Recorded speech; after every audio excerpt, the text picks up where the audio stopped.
தமிழகத்தின் இன்றைய முக்கிய செய்திகள்.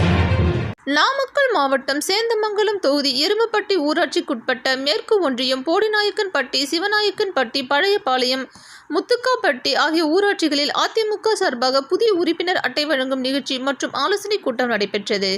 இந்நிகழ்வில் முன்னாள் அமைச்சர், நாமக்கல் மாவட்ட செயலாளர், குமாரபாளையம் சட்டமன்ற உறுப்பினர் தங்கமணி தலைமையில் அஸ்வினி பீட்ஸ் கழக பற்றாளர் ஸ்ரீ தேவி மோகன், மாவட்ட ஒன்றிய குழு தலைவர் சாரதா, கழக அமைப்பு செயலாளர் சேவல்ராஜ், மாவட்ட ஒன்றிய குழு உறுப்பினர் தவமணி சுகுமார், ஊராட்சி ஒன்றிய குழு தலைவர் சங்கீதா சுகுமார், துணைத் தலைவர் லோகு, முத்துக்காப்பட்டி ஒன்றிய குழு உறுப்பினர் பூமதி வரதராஜ், ஐடி மாவட்ட இளைஞரணி முரளி ஆகியோர் முன்னிலையில் கிழக்கு ஒன்றிய செயலாளர் ராமமூர்த்தி, மேற்கு ஒன்றிய செயலாளர் ஜெகதீசன், பொதுக்குழு உறுப்பினர் சந்திரன், ஒன்றிய செயலாளர் தன்னிமாத்தி சந்திரன் ஆகியோர் மேற்பார்வையில் கழக பற்றாளர் ஸ்ரீதேவி மோகன் பேசுகையில், நாடாளுமன்றத்தில் மிக குறைந்த ஓட்டு வித்தியாசத்தில் தோல்வி அடைந்துள்ளோம் என்றும் இனி வரும் காலங்களில் சிறப்பாக செயல்பட்டு வெற்றி பெறுவோம் என்றும் சிறப்புரையாற்றினார்.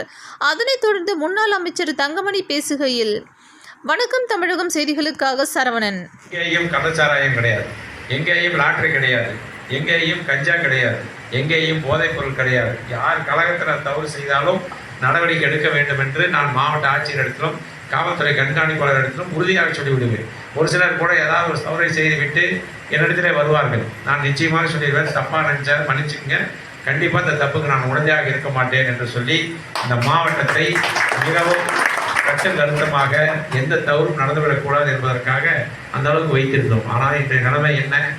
எங்கே பார்த்தாலும் லாட்ரி கூட பரவாயில்ல. இன்றைய தினம் கஞ்சா என்பது அனைத்து பகுதியிலையுமே, பள்ளிகளுக்கு முன்பாக, கல்லூரிகளுக்கு முன்பாக எல்லாமே கிடைக்கின்ற காரணத்தினால் கஞ்சா குடித்து விட்டு நம்முடைய குழந்தைகள் நல்லவர்கள் தான். ஆனால் பள்ளிக்கு செல்கின்ற போது அந்த வயது யாராவது ஒருவர் பழகி இருந்தார் என்று சொன்னால், ஒரு நாள் சாப்பிட்டு பாருங்கள் என்று சொன்னால் அதை சாப்பிட்டு அதற்கு அடிமையாகி பல்வேறு குடும்பங்கள் இப்போ சீரழிந்து கொண்டிருக்கின்றன. 15 வயசு 16 வயசு பையன்கள்லாம் கஞ்சா குடிச்சிட்டு என்ன பண்ணனே தெரியாமல் காவல்துறையை சேர்ந்தவர்களை அடிப்பதையெல்லாம் நீங்கள் டிவியில் பார்த்துருக்கின்றீர்கள். அது போன்றுதான் திருட்டு, கொலை என்று சொல்லி இப்பொழுது 200 நாட்களில் 600 கொலை நடைபெற்றது. தமிழ்நாட்டை தவிர இந்தியாவில் வேறு எந்த மாநிலத்திலும் இப்படி சட்ட ஒழுங்கு கேட்ட மாநிலம் கிடையாது. அந்த அளவுக்கு இவர்கள் எதை பற்றியுமே கவலைப்படாமல் ஆட்சி செய்து கொண்டிருக்கின்றார்கள்.